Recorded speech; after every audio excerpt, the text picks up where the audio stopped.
Hai kelas 12 IPA, selamat pagi. Berhubung saya mengalami beberapa kesulitan sehingga ini materinya saya rekam ya. Jadi kita masuk ke materi siklus Krebs. Kita sudah belajar dari glikolisis. Ya, glikolisis kita menghasilkan 2 asam pirufat. Lalu masuk ke dalam tahapan dekarboksilasi oksidatif, pelepasan atom karbon lalu berikatan dengan koenzim jadi terbentuklah 2 asetil koenzim ya kan. Lalu kita bahan 2 asetil koenzim inilah yang masuk ke dalam siklus asam sitrat atau kita sebut dengan siklus Krebs juga. Saya share screen.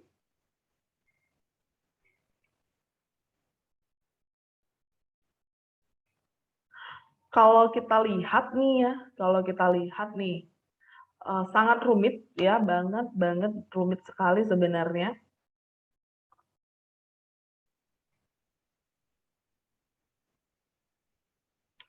Rumit ya, tapi mau yang rumit ini juga harus dijelaskan sebenarnya ya. Jadi kita lihat ada 2 asetil koenzim, jadi nanti ada bahan dari siklus asam sitrat ini adalah oksaloasetat. Sebenarnya di sini oksaloasetat nanti kan menjadi sitrat itu hanya berikatan tambahan dari ini. Kan ada tandanya nih, saya kasih tanda nih. Ya ini. Jadi dia melepas asetil koenzim, dia lepas asetil koenzimnya. Ya, senyawa asetil koenzim. Lalu di strukturnya ini, struktur molekulnya berikatan dengan ada 2 atom karbon, ada hidrogen, ada atom O. Ya, menjadi namanya ini sitrat. Nah, di sitrat ini terjadi nanti peristiwa kondensasi. Inilah dia masuknya ya ada apa saya bilangnya? Oh, bukan kondensasi. Jadi dilepas H2O ya, mengalami namanya dehidrogenase, dehidrasi.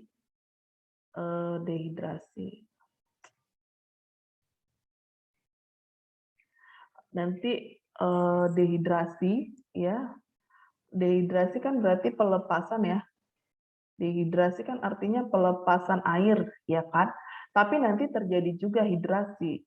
Makanya kalau kita lihat di sini ada tanda panahnya, pelepasan air lalu masuk juga airnya, hidrasi juga ya kan. Sehingga nanti dari sitrat menjadi isositrat sebenarnya tidak ada ini, hanya perubahan nama saja ya, karena karbonnya tetap ada 6, di isositrat juga tetap ada 6 begitu. Nanti perubahan dari sitrat menjadi isositrat ini dibantu oleh enzim namanya akonitase.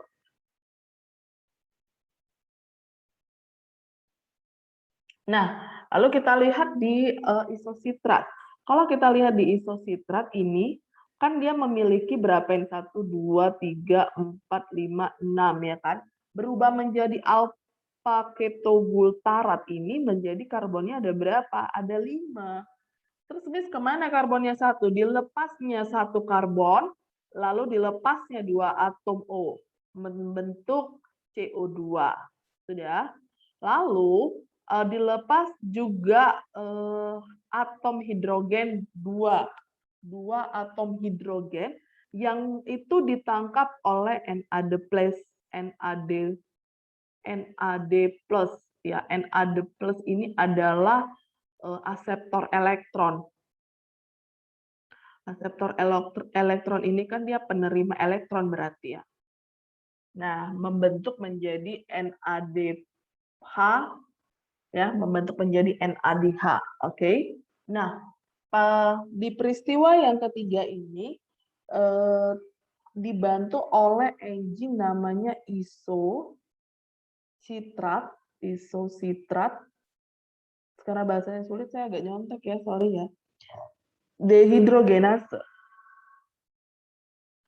Kenapa dehidrogenase?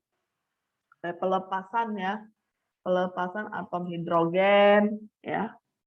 Oke, nah lalu membentuk alfa glutarat yang tadi kita lihat karbonnya itu ada 5. Nah, ke alfa ketoglutarat ini nanti membentuk suksinil. Nah, pada peristiwa pembentukan suksinil ini dilepasnya lagi satu atom karbon, dilepasnya, dan 2 atom O menjadi CO2, membentuklah CO2. Lalu dilepas lagi atom H, ya, dilepas lagi atom H. Sorry, bukan dilepas sih. Ketika berikatan dengan kan karbonnya sudah berkurang ya di alfa ketoglutarat yang tadinya 6 sudah dilepasnya 1 karbon dan juga sudah hilang beberapa ini apa namanya ini atom O-nya, ya kan? Ini udah hilang nih, ini udah hilang, ini kan udah hilang, udah dilepasnya menjadi ini, ya kan?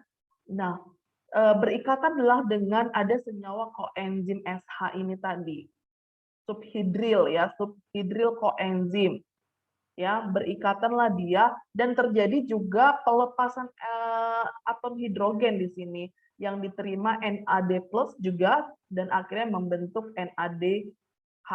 Oke, dan di sini kita lihatlah dia yang tadinya kan 5 atomnya terus dilepasnya atom karbonnya sehingga menjadi 4 lalu berikatan dengan koenzim tadi, subhidril koenzim sehingga menjadi namanya suksinil koenzim.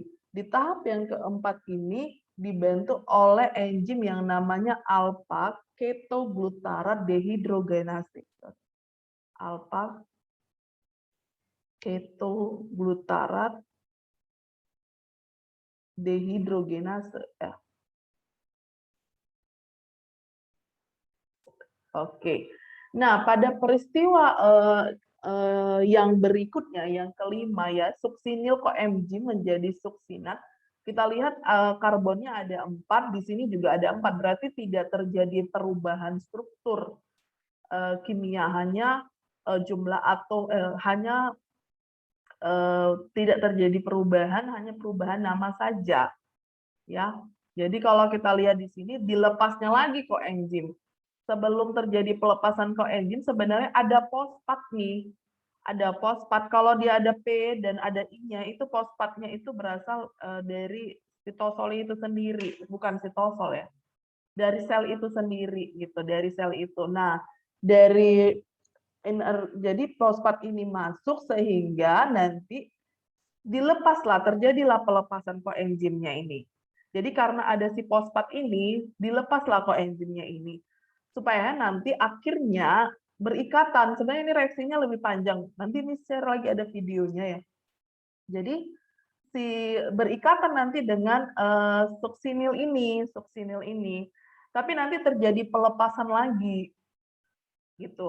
Nah, si fosfat ini nanti berikatan dengan GTP, ini juga senyawa berenergi tinggi juga, ya, menjadi GDP, berikatan dengan GDP akhirnya menjadi GTP, nanti GTP ini akan membentuk ATP.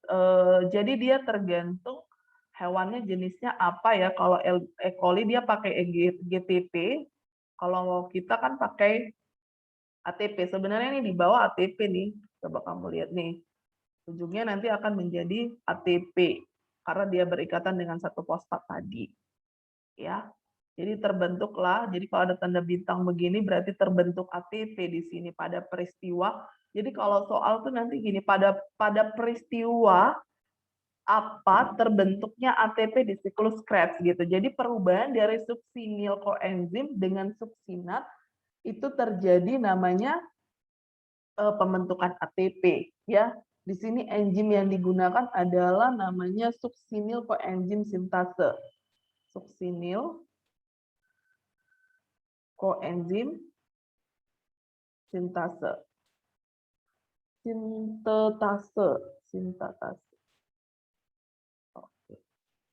Nah, lalu setelah itu dari suksinat ya kita lihat karbonnya itu tetap 4 ya, karbonnya tetap 4 menjadi fumarat.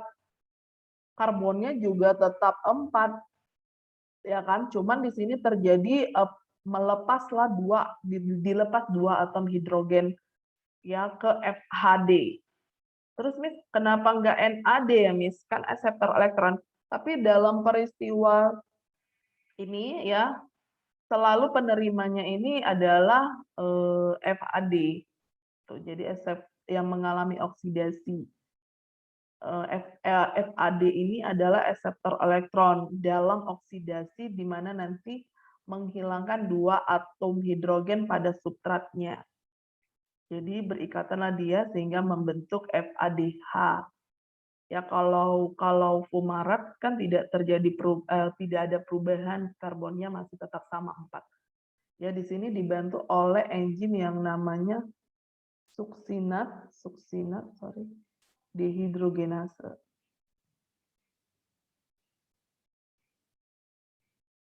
Nah, lalu di sini dari fumarat menjadi malat. Di sini penambahan H2O di sini. Terjadi penambahan H2O, berarti kita sebut dengan apa? Proses hidrasi ya. Hidrasi. Kalau air yang keluar berarti dehidrasi begitu. Ya, menjadi malat. Jadi karbonnya tetap sama, cuman dia ada ikatan, lihat ini ada ikatan ini baru. Oke. Oke.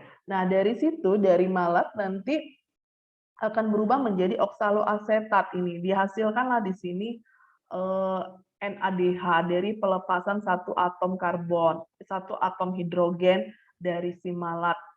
Ya, berubah menjadi oksaloasetat. Yang apa namanya, karbonnya tetap sama ya, ada 4 ya, nggak ada bedanya ya. Cuman struktur molekul kimianya yang berbeda ya. Jadi di sini terjadi pelepasan 1 atom ya, pelepasan 1 atom hidrogen. Ya, nanti ditangkap oleh NAD+ sebagai aseptor elektronnya.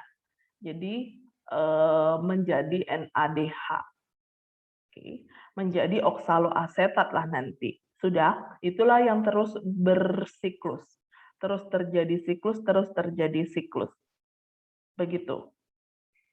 Oke, jadi di sini kalau kita lihat di sini kan terbentuklah apa saja ya yang terbentuk. Pertama terbentuk NADH. Ada berapa NADH terbentuk? 1, 2, 3, ya kan? Ya kan, ada 3 NADH yang terbentuk. Saya kasih 3 ya. Lalu ada apa saja lagi? Lalu ada FHDH. 1 ya. 1 FADH. Lalu apa lagi? Ada ATP. 1 ATP. Nah, oke. Ingat ya, bahwasannya dari glikolisis 1 molekul glukosa berubah menjadi 2 asam piruvat. Nah, 2 asam piruvat itu juga 2 asetil koenzim. Berarti ini kita kalikan 2 semuanya. Karena peristiwanya sama saja. Jadi, hasil dari siklus Krebs itu ada 6 NADH, lalu ada 2 FADH, ya, dan ada 2 ATP. Itulah dia hasil akhir dari siklus Krebs. Oke. Oh, oke, Miss lupa di sini ada enzim yang namanya enzim malat dehidrogenase ya, karena dehidrogenase malat, soalnya nama enzimnya malat dehidrogenase.